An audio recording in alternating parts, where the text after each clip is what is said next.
മുഖ്യമന്ത്രിയുടെ വാർത്താ സമ്മേളനത്തിൽ അദ്ദേഹം പറഞ്ഞ വസ്തുതാവിരുദ്ധമായ കാര്യങ്ങൾ എന്തുകൊണ്ട് അദ്ദേഹം ഉരുണ്ട് കളിക്കുന്നു? മുൻ നിയമമന്ത്രി പി രാജീവ് എണ്ണി പറയുകയാണ് സർക്കാരിൻ്റെ വീഴ്ചകൾ, വി ഡി സതീശന്റെ ഉരുണ്ട് കളികൾ. ഇന്നത്തെ മുഖ്യമന്ത്രിയുടെ പത്രസമ്മേളനത്തിലെ രണ്ട് കാര്യങ്ങൾ വളരെ ഗൗരവമുള്ളതാണ്. ഒന്ന്, ചോദ്യത്തിന് മറുപടിയായി അദ്ദേഹം പറഞ്ഞത് ലീഡറുടെ നിയമനം, അത് ആ പ്രശ്നം ഉയർന്നു വന്നു, അപ്പം തന്നെ രാജിവെച്ചു, അതോടുകൂടി ആ പ്രശ്നം അവിടെ പരിഹരിക്കപ്പെട്ടു എന്നുള്ളതാണ്. ഒരു കാര്യം കൂടി പറഞ്ഞു, ദേവസ്വത്തിന് വേണ്ടി മാത്രം ലീഡറെ നിയമിച്ചിരുന്നില്ല. ഞങ്ങളുടെ മുമ്പിൽ കുറെ പേരുകൾ വന്നു, അപ്പോൾ ഓരോരുത്തരും ഏതെല്ലാം കേസുകൾ വാദിച്ചു എന്ന് നോക്കാനുള്ള എഐക്ക് പോലും കഴിയില്ലല്ലോ എന്നാണ് അദ്ദേഹം പറഞ്ഞത്. അത് കാണിക്കുന്നത് പൂർണ്ണമായിട്ടും ചട്ടവിരുദ്ധമായിട്ടാണ് ഈ നിയമനം നടത്തിയത്. ശ്രീ കെ മുരളീധരൻ ദേവസ്വം മന്ത്രി പറഞ്ഞു, ദേവസ്വത്തിനൊരു ലീഡർ വേണം, അത് നിശ്ചയിക്കാനുള്ള അധികാരം മുഖ്യമന്ത്രിക്ക് ഞാൻ നൽകിയിട്ടുണ്ട്, അത് പൂർണ്ണമായി അദ്ദേഹത്തിന് തന്നെ കൈമാറിയിട്ടുണ്ടെന്ന് പറഞ്ഞു. അദ്ദേഹം പറഞ്ഞു, ദേവസ്വത്തിന്റെ വക്കീലായി ഇദ്ദേഹത്തെ നിയമിച്ചപ്പോ പ്രതിയെ കുറിച്ച് കാര്യങ്ങൾ കൂടി അറിയാവുന്നത് കേസ് വാദിക്കുന്നതിന് സഹായകരമായിരിക്കുമെന്ന് ദേവസ്വം മന്ത്രി പറഞ്ഞു. മുഖ്യമന്ത്രി പറയുന്നു ദേവസ്വത്തിന് മാത്രമായിട്ട് വക്കീലിനെ ചുമതലപ്പെടുത്തിയിരുന്നില്ല, അദ്ദേഹം എറണാകുളത്ത് പോയിട്ട് AGയുമായി ചർച്ച ചെയ്തിട്ടാണ് സ്പെഷ്യൽ ഗവൺമെന്റ് ലീഡർമാർ ആരൊക്കെയാണെന്ന് നിശ്ചയിക്കുന്നത്. അപ്പോ മന്ത്രിസഭയ്ക്കകത്ത് വന്ന കാര്യത്തിൽ ഈ കൂട്ടുത്തരവാദിത്വം വല്ലാതെ തകർന്നിരിക്കുന്നു. ആര് പറയുന്നതാണ് ശരി? മുഖ്യമന്ത്രി നിയമമന്ത്രി കൂടിയാണ്, ദേവസ്വം മന്ത്രിക്ക് വേണ്ടി, ദേവസ്വം വകുപ്പിന് വേണ്ടി ലീഡർ വന്നിരിക്കുന്നു.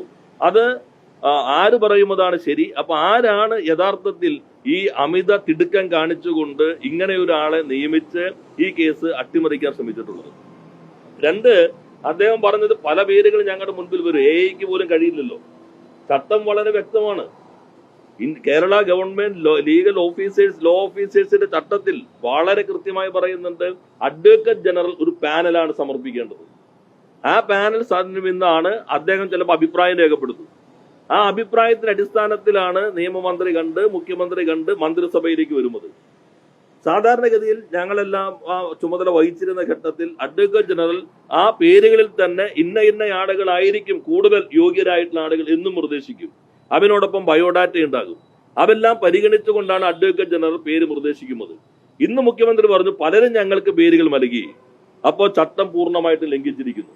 ദേവസ്വത്തിന്റെ കേസിനകത്ത് ശബരിമല കേസ് അട്ടിമറിക്കുന്നതിൽ മാത്രമല്ല, ലീഡർമാരുടെ നിയമനത്തിനകത്ത് ഗൗരവമായ പ്രശ്നങ്ങൾ ഉയർന്നു വന്നിരിക്കുന്നു എന്നുള്ളതാണ് ഇത് കാണിക്കുന്നത്.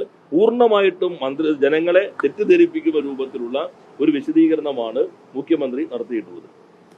രണ്ട്, PM ശ്രീ ഉപസമിതിയെ വച്ചിരിക്കുന്നു. ഇപ്പോൾ നിങ്ങളുടെ വാർത്തകളിൽ തന്നെ എല്ലാവർക്കും അറിയാൻ കഴിയും, ഉപസമിതിയെ വച്ച ഘട്ടത്തിൽ ഞങ്ങളൊരു ഉപസമിതിയെ വെച്ചു. അന്ന് മുഖ്യമന്ത്രി നടത്തിയ പ്രതികരണത്തെ കൂടി പരിഹസിച്ചുകൊണ്ട് അന്നത്തെ പ്രതിപക്ഷ നേതാവ് പറഞ്ഞ കാര്യം, ചിരിയല്ല മറുപടി, PM ശ്രീ പദ്ധതിയിലെ മന്ത്രിസഭാ ഉപസമിതി തട്ടിപ്പ്, CPI മുഖ്യമന്ത്രി വിദഗ്ധമായി പറ്റിച്ചു. അപ്പൊ ഒരു ഉപസമിതി എന്നുള്ളത് തട്ടിപ്പാണ് എന്ന് പറഞ്ഞ അന്നത്തെ പ്രതിപക്ഷ നേതാവ് മുഖ്യമന്ത്രിയായപ്പോ ഉപസമിതിയെ നിയമിച്ചിരിക്കുന്നു. എന്ന് മാത്രമല്ല, PM ശ്രീ തുടരുക എന്നുള്ള നിലപാട് മന്ത്രിസഭ സ്വീകരിച്ചിരിക്കുന്നു. അതിൽ അദ്ദേഹം പറഞ്ഞിട്ടുള്ളത് നേരത്തെ ഒപ്പുവെച്ചു, അവൻ പണം വാങ്ങിക്കഴിഞ്ഞു. അപ്പോൾ പൂർണ്ണമായിട്ടും വസ്തുതയ്ക്ക് വിരുദ്ധമായ കാര്യങ്ങളാണ്. PM ശ്രീ ഒപ്പിട്ടപ്പോ അദ്ദേഹം പറഞ്ഞത്, യഥാർത്ഥത്തിൽ മുഖ്യമന്ത്രി പ്രധാനമന്ത്രിയെ കണ്ട ശേഷമാണ് PM ശ്രീയിൽ ഒപ്പിടാൻ തീരുമാനിച്ചത്. RSS അജണ്ട നടപ്പിലാക്കുന്നതിനുള്ള പാലമാണ് PM ശ്രീ. ഇതാണ് പ്രതിപക്ഷ നേതാവ് VD സതീശൻ പറഞ്ഞത്. അപ്പൊ ഇപ്പോ RSS അജണ്ട എന്ന് പറഞ്ഞത് ഇന്നത്തെ മുഖ്യമന്ത്രി നടപ്പിലാക്കാൻ തീരുമാനിച്ചിരിക്കുന്നു. അദ്ദേഹം പ്രധാനമന്ത്രിയെ കണ്ടിരിക്കുന്നു, അദ്ദേഹം ആഭ്യന്തരമന്ത്രിയെ കണ്ടിരിക്കുന്നു, എന്തിന് അദ്ദേഹത്തിന് യാത്രാ വിവാദമായിരിക്കുന്നു. ഇപ്പോ RSS അജണ്ട നടപ്പിലാക്കുന്നു എന്ന് പറഞ്ഞ അന്നത്തെ പ്രതിപക്ഷ നേതാവ് RSS അജണ്ട നടപ്പിലാക്കാനുള്ള പൂർണ്ണമായ ഉത്തരവാദിത്വം ഏറ്റെടുത്തിരിക്കുന്നു. ഇപ്പൊ നേരത്തെ പറഞ്ഞതുപോലെ BJP ഭരിക്കുന്നതിനേക്കാളും അതിവേഗതയിൽ അവരുടെ കാര്യങ്ങൾ നടപ്പിലാക്കുന്ന ഒരു സർക്കാരായി ഇന്നത്തെ UDF സർക്കാർ മാറിയിരിക്കുന്നു എന്നുള്ളതാണ്. പിന്നെ പറഞ്ഞു, സ്കൂൾ ഞങ്ങൾ തിരഞ്ഞെടുക്കും, കരിക്കുലം ഞങ്ങൾക്ക് നിശ്ചയിക്കാനുള്ള ഇടമുണ്ടായിരിക്കും. ഇതെല്ലാം അന്നത്തെ വിദ്യാഭ്യാസ മന്ത്രി ശ്രീ V ശിവൻകുട്ടി പറഞ്ഞതാണ്. ഇത്തരം കാര്യങ്ങൾ അതിനകത്ത് തന്നെയുണ്ട്, MOU മാത്രമാണ് ഒപ്പുവെച്ചിട്ടുള്ളത്. എന്ന് മാത്രമല്ല, ഉയർന്നു വന്ന വിമർശനങ്ങളെ അടിസ്ഥാനപ്പെടുത്തി അന്നത്തെ ഗവൺമെന്റ് കേന്ദ്രത്തിന് കൃത്യമായിട്ട് രേഖാമൂലം വരെ കത്ത് നൽകി. ആ കത്തിൽ കെപ്റ്റിൻ അബയൻസ് എന്ന് വളരെ കൃത്യമായി പറഞ്ഞിട്ടുണ്ട്. ആ കെപ്റ്റിൻ അബയൻസ് എന്ന നിലപാട് മാറ്റിയോ? പൂർണ്ണമായിട്ടും തീരുമാനിച്ചു എന്ന് പറയുമ്പോൾ ആ കത്ത് തള്ളി BJPയുടെ നയം പൂർണ്ണമായിട്ട് നടപ്പിലാക്കുന്നു. അന്ന് പറഞ്ഞിരുന്നത് PMCയുടെ ഒന്നാമത്തെ ഒബ്ജക്റ്റീവ്സ് ഈ സ്കൂളുകളെല്ലാം തന്നെ പുതിയ വിദ്യാഭ്യാസ നയത്തിന്റെ ഷോക്കേസായ സ്ഥാപനങ്ങളാക്കി മാറ്റുമെന്നുള്ളതാണ്. കേരളത്തിൽ മതനിരപേക്ഷ താല്പര്യമുള്ള ആളുകൾ പറയുന്നതിനപ്പുറത്ത് ഒരു കാര്യം കൂടി അന്നത്തെ പ്രതിപക്ഷ മേധാവ് പറഞ്ഞു. അന്നത്തെ പ്രതിപക്ഷ മേധാവ് പറഞ്ഞത് ഇത് രണ്ടുതരം സ്കൂളുകളെ കൂടി സൃഷ്ടിക്കും. PM3 കുറച്ച് സ്കൂളുകൾ, വേറെ സ്കൂളുകൾ, അത് തെറ്റായ സമീപനം സ്വീകരിക്കും എന്ന് അന്ന് പറഞ്ഞ പ്രതിപക്ഷ മേധാവ് പൂർണ്ണമായിട്ടും RSS അജണ്ട നടപ്പിലാക്കുന്ന മുഖ്യമന്ത്രിയായി മാറിയിരിക്കുന്നു. ജനങ്ങളുടെ കണ്ണിൽ പൊടിയിടാനായി തെറ്റായ വ്യാഖ്യാനം നടത്തിയിരിക്കുന്നു. PM3ക്ക് വേണ്ടി ഒരു പൈസ പോലും കേരളം വാങ്ങിയിട്ടില്ല. യഥാർത്ഥത്തിൽ എന്തായിരുന്നു മുഖ്യമന്ത്രി പറയേണ്ടിയിരുന്നത്? നിങ്ങൾ നൽകിയ പണം SSKയുടെ പണമാണ്.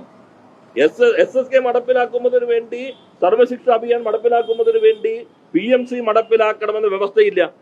കാരണം PMC ഇപ്പോൾ വന്നതാണ്, സർവശിക്ഷ അഭിയാൻ നേരത്തെ ഉള്ളതാണ്. സർവശിക്ഷ അഭിയാന്റെ പണമാണ് നിങ്ങൾ നൽകിയത്. ഇത് മാത്രമല്ല, പിന്നീട് ദേശീയ വിദ്യാഭ്യാസ നിയമത്തിന്റെ ഭാഗമായി കേരളത്തിന് നൽകേണ്ട പണം നൽകിക്കഴിഞ്ഞപ്പോ സർവശിക്ഷ അഭിയാന് നൽകിയിട്ടുള്ള പണം അതിനകത്ത് വെട്ടിക്കുറയ്ക്കുകയും ചെയ്തു. അപ്പോ ഒരു പൈസ പോലും നൽകിയില്ല എന്ന് മാത്രമല്ല, ഈ തെറ്റായ രീതി സ്വീകരിക്കും. ഞങ്ങൾക്ക് വ്യവസ്ഥ വെച്ച് നൽകി ഫണ്ട് വെട്ടിക്കുറച്ച നടപടി തെറ്റ് എന്ന് പറയാനുള്ള ചങ്കൂറ്റം, യൂണിയൻ ഗവൺമെന്റിനോട് പറയാനുള്ള ചങ്കൂറ്റം കാണിക്കാതെ ഒരു വിനീതമായി RSSന്റെ BJPയുടെ തൊമ്മിയായി കേരളത്തിലെ ഗവൺമെന്റ് മാറിയിരിക്കുന്നു എന്നാണ് ഇത് കാണിക്കുന്നത്. ആ കത്തിന്റെ കോപ്പി നിങ്ങളുടെ മാധ്യമങ്ങളുടെ കയ്യിലല്ലാണ്ടല്ലോ. ആ കത്തിൽ ആദ്യം നമ്മൾ ചീഫ് സെക്രട്ടറിയെ ചുമതലപ്പെടുത്തി, ചീഫ് സെക്രട്ടറിയെ പിന്മാറാൻ തീരുമാനിച്ചു. ഒരു ക്യാബിനറ്റ് സമിതിയെ നിശ്ചയിച്ചു. അതിനെ തുടർന്ന് ആ കത്തിനകത്ത് തന്നെ, നിങ്ങളുടെ കയ്യിലും കോപ്പി ഉണ്ടാകേണ്ടതാണ്, എന്റെ കയ്യിലും അതിന്റെ കോപ്പി ഉണ്ട്. Accordingly, I am directed to inform that the government of Kerala will, for facilitating same, the Council of Ministers decided to keep the implementation of the MOU in abeyance. ഇത് അന്നത്തെ secretary doctor Vasuki IAS കേന്ദ്രത്തിന് നൽകിയിട്ടുള്ളത് ആ കത്തിന്റെ കോപ്പിയാണ്. ഇത് മാധ്യമങ്ങളെല്ലാം തന്നെ അന്ന് പ്രസിദ്ധപ്പെടുത്തിയതാണ്. അതെ, അതിനകത്ത് എല്ലാം വിശദാംശങ്ങളുണ്ടല്ലോ, ആ കപ്പിനകത്തുണ്ട്. അപ്പൊ അത് നേരത്തെ തന്നെ അറിയിച്ചിരുന്നു. ഒരു സമിതിയെ രൂപീകരിച്ചു. അപ്പൊ കെപ്റ്റിൻ അബയൻസ് നിൽക്കുമ്പോൾ തള്ളി പൂർണ്ണമായും നടപ്പിലാക്കാൻ പോകുന്നു. ഇത്ര വേഗത്തിൽ അന്ന് ഞങ്ങൾ പറഞ്ഞിരുന്നു ഈ കേരള കോൺഗ്രസ് ഗവൺമെന്റുകളെല്ലാം നടപ്പിലാക്കിയിരുന്നു.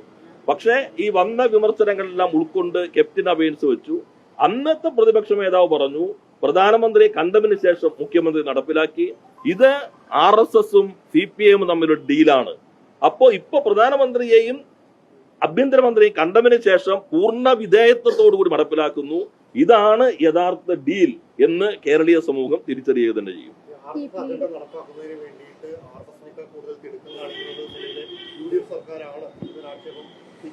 അല്ല, പൊതുവെ സമൂഹത്തിൽ വരികയാണല്ലോ. BJP 3-2 ഭൂരിപക്ഷം നേടിക്കൊണ്ട്, 2-3 ഭൂരിപക്ഷം നേടിക്കൊണ്ട് ബംഗാളിൽ അധികാരത്തിൽ വന്നപ്പോ അവിടെ വന്ദേമാതരം പൂർണ്ണമായിട്ടും പാടിയില്ല, ഇവിടെ പൂർണ്ണമായിട്ടും പാടി. ഇപ്പൊ വൈസ് ചാൻസലർമാരെ കുറിച്ച് എന്താ പറയുന്നത്? അന്നത്തെ മുഖ്യമന്ത്രി അപലപിച്ചില്ലല്ലോ. യഥാർത്ഥത്തിൽ ഈ വൈസ് ചാൻസലർമാരുടെ പേരിൽ നടപടിയെടുക്കാനുള്ള അധികാരം പോലും ഇല്ലാത്ത ഒരു നിയമം നമ്മുടെ സംസ്ഥാനത്തുണ്ട്. ആ നിയമം മാറ്റുന്നതിന് വേണ്ടി അന്ന് നിയമമന്ത്രി എന്ന നിലയിൽ മുഖ്യമന്ത്രിക്ക് വേണ്ടി ഞാനാണ് ബിൽ അവതരിപ്പിച്ചത്. പുതിയ ചാൻസലർമാരെ നിയമിക്കണം. അന്നത്തെ പ്രതിപക്ഷ മേധാവ് ഇന്നത്തെ മുഖ്യമന്ത്രി ചർച്ചയിൽ ഇടപെട്ടുകൊണ്ടൊരു നിർദ്ദേശം വെച്ചു. അങ്ങനെ ചാൻസലർമാരെ നിയമിക്കുകയാണെങ്കിൽ അതൊരു കമ്മിറ്റിയുടെ ശുപാർശയുടെ അടിസ്ഥാനത്തിലായിരിക്കണം. ആ നിർദ്ദേശം കയ്യോടെ ഞാൻ സ്വീകരിച്ചു ഗവൺമെന്റിന് വേണ്ടി. ആ നിർദ്ദേശം അനുസരിച്ച് മുഖ്യമന്ത്രിയും പ്രതിപക്ഷ മേധാവും സ്പീക്കറും അടങ്ങുന്ന ഒരു കമ്മിറ്റി, ആ കമ്മിറ്റി ശുപാർശ ചെയ്യുന്ന പേരായിരിക്കണം ചാൻസലർ നിയമിക്കേണ്ടത്. അപ്പൊ അദ്ദേഹം പറഞ്ഞു ഹൈക്കോടതിയിൽ നിന്ന് റിട്ടയർ ചെയ്ത ജഡ്ജി ആയിരിക്കണം. അപ്പൊ ഹൈക്കോടതിയിൽ നിന്ന് റിട്ടയർ ചെയ്ത ജഡ്ജിയും കൂടി ആകാം എന്ന് തീരുമാനിച്ചു. ആ ബില്ല് വോട്ടിനിടുന്ന സന്ദർഭത്തിൽ BJPക്ക് വിരോധം ഉണ്ടാകരുത് എന്ന് കരുതി ഇറങ്ങിപ്പോയി അന്നത്തെ പ്രതിപക്ഷം. അവന് നേതൃത്വം നൽകിയ പ്രതിപക്ഷ നേതാവ്. ആ ബില്ല് പാസ്സായത് ഇപ്പോ ഗവർണറുടെ മുൻപിലുണ്ട്. ആ ബില്ല് അടിയന്തരമായിട്ട് അംഗീകാരം നൽകണമെന്ന് ചങ്കൂറ്റത്തോടുകൂടി ആവശ്യപ്പെടുകയല്ലേ മുഖ്യമന്ത്രി ചെയ്യേണ്ടത്? അവന് പകരം ഏത് വിധേയരെയും പൊക്കോട്ടെ, ഈ വാചക കസർത്ത് കൊണ്ട് ആളുകളുടെ തെറ്റിദ്ധരിപ്പിക്കുക എന്നുള്ള ശ്രമം കൊണ്ട് എത്ര കാലം മുന്നോട്ട് പോകാൻ പറ്റും? ഈ നിയമം പാസ്സാക്കണ്ടേ? ഇപ്പൊ വന്യമൃഗങ്ങളുടെ 6 കൊലപാതകം നടന്നില്ലേ? 7 നടന്നല്ലോ. 7 തന്നെ ഓർക്കാത്ത ഞങ്ങൾ ഭരിക്കുന്ന കാലത്താണെങ്കിൽ നിങ്ങളുടെ എത്ര എയർ ടൈം ആയിരിക്കും അത് കൈയടക്കേണ്ടി വരിക. ഇപ്പോ അത് നിങ്ങൾ തന്നെ അറിയുന്നില്ല. ഞങ്ങളൊരു നിയമം പാസ്സാക്കിയില്ലേ, വന്യമൃഗങ്ങൾ ആ വനാതിർത്തിയിൽ നിന്ന് പുറത്തേക്ക് വരികയും മനുഷ്യന്റെ ജീവനോ അതുപോലെ തന്നെ കൃഷിക്കോ ഭീഷണിയോ ആകുന്ന സാഹചര്യം വന്നാൽ വെടിവെക്കുന്നതിന് വേണ്ടി ഉത്തരവ് നൽകാൻ കളക്ടർക്ക് അധികാരം നൽകുന്ന ഒരു നിയമം ഞങ്ങൾ പാസ്സാക്കിയല്ലോ. അതിലിവർ പങ്കെടുത്തില്ല. ആ നിയമം ഗവർണറുടെ അടുത്തുമെന്ന് ഞങ്ങൾ തുടർച്ചയായി ഇടപെട്ടതിന്റെ ഭാഗമായി ഇപ്പൊ രാഷ്ട്രപതിക്ക് അയച്ചിരിക്കുന്നു. ആ രാഷ്ട്രപതിയുടെ അടുത്തത് അനംഗീകാരം വേണം എന്നൊരു ചെറിയ വാക്ക് പോലും 19 MP പറഞ്ഞു. ഈ 7 മരണങ്ങൾ ഈ ചുരുങ്ങിയ ദിവസം കൊണ്ട് ഉണ്ടായിട്ട് ഗവൺമെന്റ് നിലപാടുണ്ടോ? അപ്പൊ BJPയെയും കേന്ദ്രത്തെയും ഒരു തരത്തിലും അലോസരപ്പെടുത്താതെ പൂർണ്ണ വിനീത വിധേയത്വമുള്ള ഒരു ഗവൺമെന്റായി ഈ ഗവൺമെന്റ് മാറി എന്ന് ജനങ്ങൾ തിരിച്ചറിയുക തന്നെ ചെയ്യും.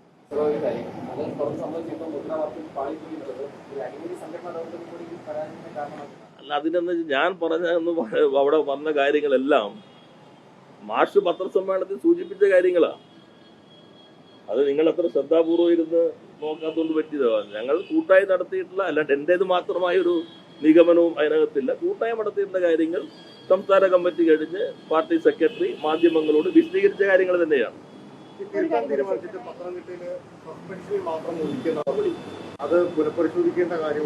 അല്ല, അത് അവരുടെ കമ്മിറ്റിയാണ് നമ്മൾ ചുമതലപ്പെടുത്തിയിട്ടുള്ളത്. ആ കമ്മിറ്റിയുടെ തീരുമാനം അതിന്റെ കാര്യങ്ങൾ ഇപ്പൊ എന്റെ മുൻപിലില്ല.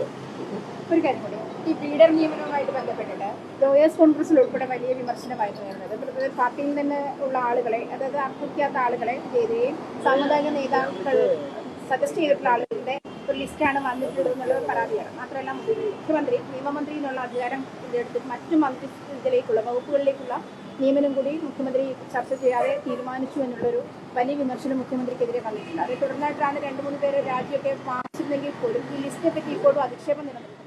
അല്ല, അതിന് ഗൗരവമായി ഞാൻ ഒരു കാര്യം നേരത്തെ പറഞ്ഞപ്പോൾ വിട്ടുപോയതാണ്. ഇന്ന് മുഖ്യമന്ത്രി പറഞ്ഞത് ദേവസ്വത്തിന് വേണ്ടി ഒരു വക്കീലിനും വെച്ചിട്ടില്ല. നിങ്ങൾ ശ്രദ്ധിച്ചിട്ടുണ്ടാവുമല്ലോ. അപ്പൊ ഹിന്ദു പത്രത്തിൽ ആ റെസിഗ്നേഷന്റെ വാർത്ത വന്നപ്പോ ഈ വക്കീലിന്റെ പ്രതികരണമുണ്ട്. ഇത് മറ്റേ കേസിലെ ഫയലൊന്നും എൻ്റെ കയ്യിൽ വരില്ല, മറ്റേതിലാണ് ഞാൻ വരുന്നത്, രാജിവെച്ചിരിക്കുന്നു എന്ന് പ്രതികരണം വന്നിട്ടുണ്ട്. ദേവസ്വം മന്ത്രിയുടെ പ്രതികരണം വന്നു, ഭക്തർക്ക് ബുദ്ധിമുട്ടുണ്ടാകാതിരിക്കാനാണ്. അദ്ദേഹം തന്നെ ആദ്യം പറഞ്ഞു ആ കേസിലെ പ്രതിയുടെ വിവരങ്ങൾ അറിയുന്ന ആള് ഗവൺമെന്റിന് വന്നാൽ. അപ്പോ ഈ രണ്ടുപേരും പൂർണ്ണമായിട്ടും വിരുദ്ധമായിട്ടില്ല. ആരാണ് വസ്തുത പറയുന്നത്? ഇങ്ങനെ വളരെ ആധികാരികമെന്ന മട്ടിൽ ജനങ്ങളെയും സമൂഹത്തിൽ തെറ്റിദ്ധരിപ്പിക്കാൻ പാടുന്നു.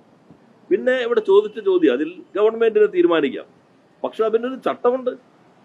ആ ചട്ടമാണ് ഞാൻ നേരത്തെ പറഞ്ഞത്. ഏജ് ശുപാർശ ചെയ്തിട്ടുണ്ടോ പാനൽ? മന്ത്രിസഭയിൽ വന്നത് സാധാരണ അജണ്ടയാണോ ഔട്ട് ഓഫ് അജണ്ടയാണോ? സാധാരണ അജണ്ടയായിട്ട് പ്ലീഡർ നിയമനങ്ങൾ പൊതുവെ വരാറുള്ളൂ. അങ്ങനെ വരുമ്പോൾ അതിന് എല്ലാ വശങ്ങളും പരിശോധിക്കാനായിട്ട് മന്ത്രിമാർക്ക് സമയം കിട്ടും. ഏതാണെന്ന് ഞാനിപ്പോ പറയുന്നില്ല. പക്ഷെ അദ്ദേഹം പറഞ്ഞത് പലരും നൽകിയ ശുപാർശകൾ AI ടൂൾ വെച്ച് പോലും ഞങ്ങൾക്ക് വിലയിരുത്താൻ പറ്റില്ല, അപ്പൊ ചട്ടവിരുദ്ധമാണ്. ഇതെല്ലാം പരിശോധിച്ചിട്ട് ബയോഡാറ്റ നോക്കി, ഹിസ്റ്ററി നോക്കി, ക്വാളിഫിക്കേഷൻ ഉൾപ്പെടെ നോക്കിക്കൊണ്ട് ശുപാർശ നൽകേണ്ട AG ആ ദൗത്യം നിർവഹിച്ചിട്ടില്ല എന്ന് മുഖ്യമന്ത്രി ഇന്ന് പത്രക്കാരോട് പറഞ്ഞിരിക്കുന്നു.